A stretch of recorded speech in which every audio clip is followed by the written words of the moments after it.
एक ऐसा शहर जहां अगर पेट्स को बांध कर रखा जाए तो सजा काटनी पड़ सकती है। इस शहर में जेल के कैदियों को राजा महाराजा जैसी सुविधाएं दी जाती है और यहाँ बड़े से बड़े क्राइम के लिए भी फांसी की सजा नहीं दी जा सकती। ये आर्थिक, सांस्कृतिक, सामाजिक और राजनीतिक रूप से नॉर्वे का सबसे खास शहर है, जिसे कभी क्रिस्टियानिया के नाम से भी जाना जाता था। हम बात कर रहे हैं दोस्तों ओस्लो की। तो देर किस बात की, अपना सीट बेल्ट बांधे अच्छे से और निकलते हैं ओस्लो के एक शानदार और जानदार डिजिटल सफर पर। दोस्तों, यूरोप महाद्वीप में स्थित एक जाना माना देश है नॉर्वे, जिसे कमाल की बर्फबारी, ज्वालामुखी और बेजोड़ खूबसूरती के लिए जाना जाता है। प्राकृतिक सुंदरता से भरपूर ये देश बर्फ से ढके पहाड़ और हरे भरे पर्यटन स्थलों के लिए जाना जाता है। और इसी नॉर्वे का हिस्सा है ओस्लो, जो देश की राजधानी और सबसे ज्यादा आबादी वाला शहर है। ओस्लो की चमचमाती सड़कें, रंग बिरंगी इमारतें और भागती दौड़ती जिंदगी किसी को भी अपनी ओर खींच सकती है। ये शहर जिंदा दिली और खुशहाली का शहर है, जहाँ सर्दियों में जमकर सर्दी पड़ती है तो वहीं बारिश में बादल झूमकर बरसते हैं। ओस्लो शहर महज 454 स्क्वायर किलोमीटर के एरिया में फैला है, लेकिन इस छोटे से एरिया में हरियाली, प्राकृतिक सुंदरता, पार्क और ऐतिहासिक इमारतों की कमी नहीं। शहर की टोटल आबादी है 11,01,000 के लगभग। आबादी का ज्यादातर हिस्सा ईसाई है और यहाँ कई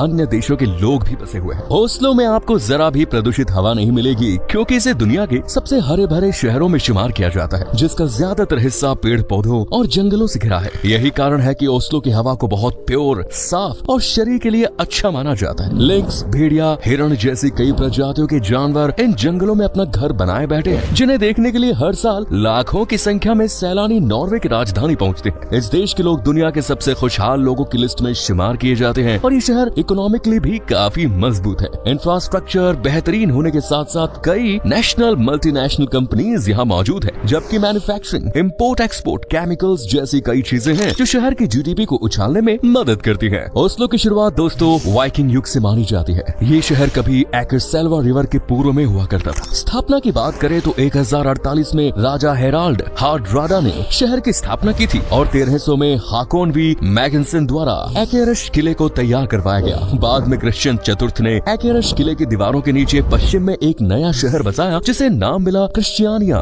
साल 1925 में इसी नाम को बदलकर कर दिया गया ओस्लो और इस तरह क्रिश्चियानिया बन गया हम सब का फेवरेट ओस्लो, जिसने अद्वितीय विश्व युद्ध के दौरान तेजी से विकास किया। लेकिन 2011 का वो बुरा दौर ओस्लो आज भी भूल नहीं पाया। दरअसल 22 जुलाई 2011 को शहर के केंद्र पर बम दागे, जिससे शहर को भारी नुकसान हुआ और लगभग 77 लोग मारे गए, जबकि दर्जनों लोग बुरी तरह से घायल हो गए। हालांकि इन सभी मुसीबतों को झेलता हुआ ओस्लो आगे बढ़ता चला गया और आज ये नॉर्वे में व्यापारिक, बैंकिंग, इंडस्ट्रियल और शिपिंग का केंद्र है। साथ ही ओस्लो हार्बर देश का सबसे बड़ा और सबसे व्यस्त बंदरगाह भी है। इतना ही नहीं, देश के सड़क, रेल और हवाई मार्ग नेटवर्क का जंक्शन भी ओस्लो शहर में ही है और देश की प्रमुख सांस्कृतिक जगह भी ओस्लो शहर में ही मौजूद है, जैसे कि national theatre, Oslo new theatre, Oslo concert hall. दरअसल ओस्लो के लोगों को एंटरटेनमेंट से बड़ा प्यार है। अगर थिएटर में ना मिले तो मोबाइल में, और मोबाइल में भी ना मिले तो ये खुद नाच गाना करके एंटरटेन हो लेते हैं। शायद इसीलिए ओस्लो के लोगों को नॉर्वे देश के सबसे फिट एंड फाइन लोगों में शुमार किया जाता है। जी हाँ दोस्तों, पूरे नॉर्वे में सबसे फिट, हेल्दी, हट्टे कट्टे और एक्टिव लोगों से मुलाकात करनी हो तो ओस्लो में जाइए। यहाँ के लोग हर वक्त एक्टिव रहते हैं और काफी चुस्त फुर्तीले भी नजर आते हैं। दरअसल इसके पीछे कई रीजन है।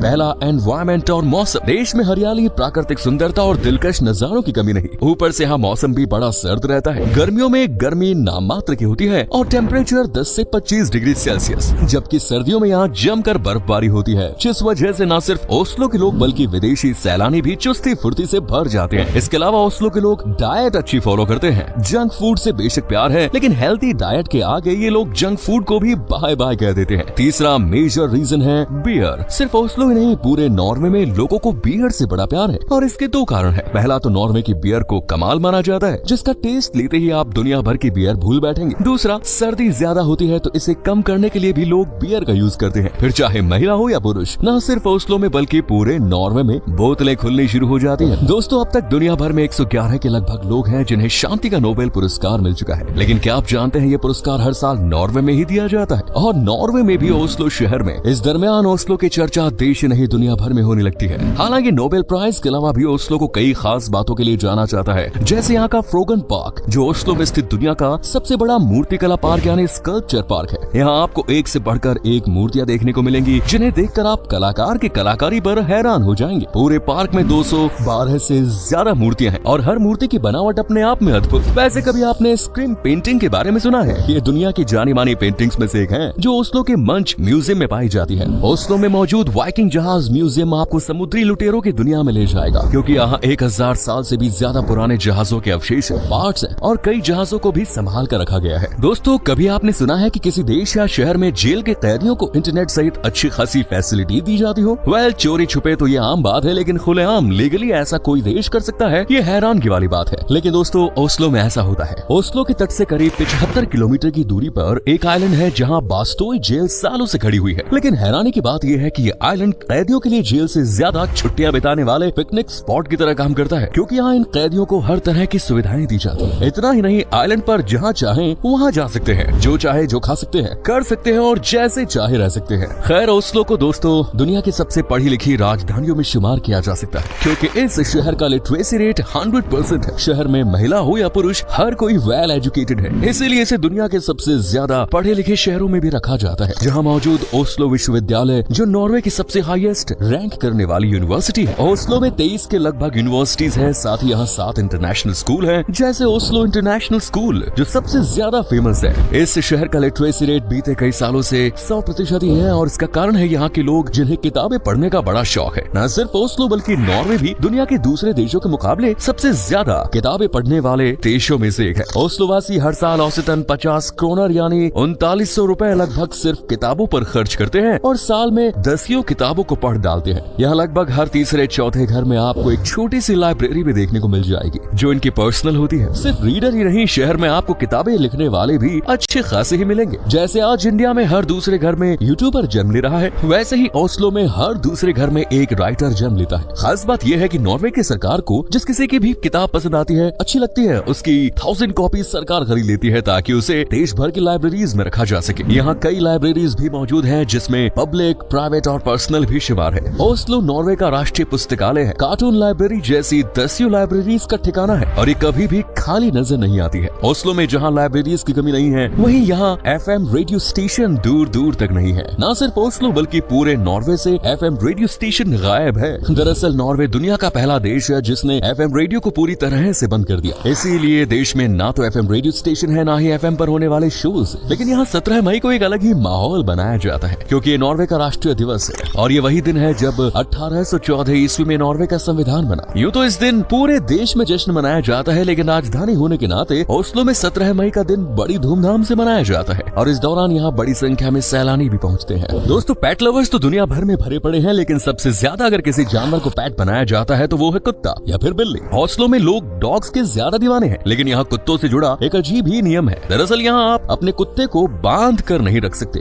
अगर आप ऐसा कर रहे हैं तो ये गैर कानूनी माना जाएगा। हालांकि कुछ स्पेशल केसेस में आप ऐसा कर सकते हैं, लेकिन अगर बेफिजूल में कोई मालिक अपने कुत्ते को बांध कर रखता है तो उसके खिलाफ कार्रवाई की जाती है, साथ ही फाइन भी लगाया जाता है। आपने नोटिस किया होगा कि कई बार लोग अपनी कमाई को छुपाते हैं, मतलब जो सही सैलरी है वो बताते नहीं। लेकिन ओस्लो में ऐसा नहीं है। इस शहर में कोई भी व्यक्ति अपनी नेट इनकम को छुपा नहीं सकता। जो है जितनी है उसे बतानी ही होगी, और टैक्स भी भरना होगा, और वो चाहे तो भी टैक्स चोरी या रियल इनकम को छुपा नहीं सकते, क्योंकि टैक्स डिपार्टमेंट हर नागरिक की इनकम को अपनी वेबसाइट पर डाल देता है। मतलब टैक्स तो देना ही होगा। ओस्लो में लोग एंटरटेनमेंट के लिए फोन, इंटरनेट या थिएटर, ओपेरा हाउस आदि का ज्यादा इस्तेमाल करते हैं, बजाय अपने घर में टीवी रखने के, क्योंकि नॉर्वे में ऐसा नियम है कि अगर आप अपने घर में टीवी रखते हैं तो आपको उसका सालाना लाइसेंसिंग टैक्स या कहे तो फीस देनी होगी, जो करीब 24,000 रुपए होती है। इसीलिए यहाँ लोग घर में टीवी से ज्यादा बाहर एंटरटेनमेंट का साधन तलाश लेते हैं। ओस्लो यूं तो क्राइम फ्री शहर है, हालांकि छोटे मोटे क्राइम सुनने को मिलते रहते हैं, लेकिन अगर कोई संगीन जुर्म भी कर देता है तो भी शायद उसे फांसी की सजा कभी नहीं दी जाएगी, क्योंकि नॉर्वे में सबसे बड़ी सजा सिर्फ 21 साल की कैद है। अब ओस्लो भी इसी देश का हिस्सा है, जाहिर है यहाँ भी फांसी या उम्र कैद की सजा नहीं है, बस 21 साल चाहे क्राइम कोई भी हो। हालांकि 1981 से पहले यहाँ उम्र कैद की सजा थी, लेकिन 1981 में इसे हमेशा के लिए खत्म कर दिया गया। बात घूमने की करें तो दोस्तों यहाँ कई शानदार जगह हैं, जैसे कि एकेरश किला, फ्रेम संग्रहालय, हॉलमैन कॉलेन स्की संग्रहालय, नेचुरल हिस्ट्री म्यूजियम, नोबेल शांति केंद्र और नॉर्वेजियन सांस्कृतिक इतिहास संग्रहालय। इन सभी जगहों को एक्सप्लोर करने के बाद शहर के पार्क, जंगलों की सैर करना बिल्कुल न भूलें, और ओस्लो का लजीज खाना भी जरूर टेस्ट करें। ओस्लो जाने के लिए आपको ज्यादा घूमना नहीं है, आप डायरेक्ट ओस्लो इंटरनेशनल एयरपोर्ट जा सकते हैं, या फिर नॉर्वे और ओस्लो के आसपास के शहरों से होते हुए भी यहाँ पहुँच सकते हैं। खर्चे की बात करें तो ओस्लो यूरोपियन कंट्रीज तेज और अमीर तरीन देश नॉर्वे का हिस्सा है, तो बेशक खर्चा थोड़ा ज्यादा ही होने वाला है। तो उम्मीद करते हैं ओस्लो शहर का ये वीडियो आपको पसंद आया होगा। तो वीडियो लाइक करें, शेयर करें, चैनल को सब्सक्राइब करें। धन्यवाद।